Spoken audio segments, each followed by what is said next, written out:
Police are investigating a group of teenage girls that may be linked to several crimes. Federal Way police say the group attacked a woman in the parking lot of a Safeway off Pacific Highway and 320th Sunday afternoon around 2:15 p.m. Witnesses say the teens had pepper spray and approached a woman, pulling her to the ground by her hair and kicking her in the head several times, trying to grab her purse. Bystanders, including a retired police officer, stepped in to help, holding one of the teens at gunpoint until police arrived, while the others got away in a stolen car. According to court documents, he followed them toward the car and observed one of the juvenile females hiding behind it.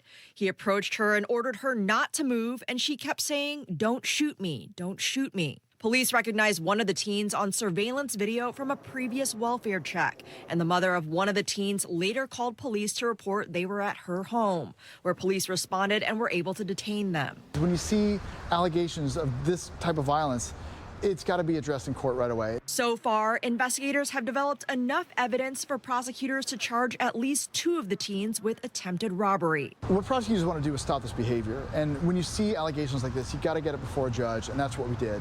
And we're acting on it right away because we don't want to see a case like this happen again. Investigators are also looking into whether this group is connected to several vehicle prowling cases last week out of Bellevue. 3 teenage girls with a similar description were seen with hammers smashing car windows in the Lake Hills neighborhood in Bellevue overnight on January 25th and fled in a stolen car. Federal Way police say the suspect's clothing and description match, but haven't been able to definitively link the attempted robbery suspects to the Bellevue cases yet.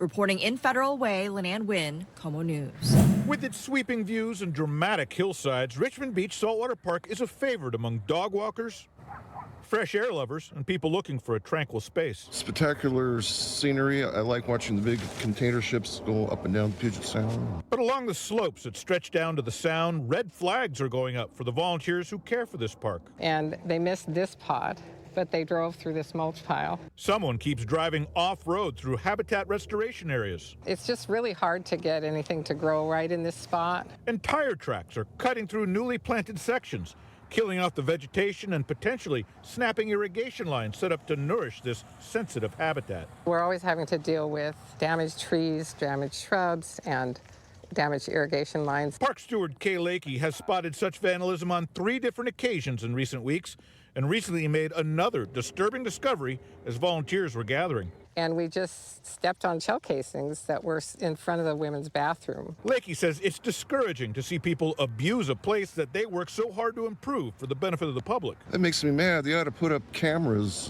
in strategic places so they can try to catch them. One idea is to lock up a gate at the entrance to the park so people can't drive in after hours. Lakey says volunteers have been at these improvements for years, and someone is undoing this work in a few careless minutes. We're part of the community, and it's just a special place. Joel Marino, KOMO News.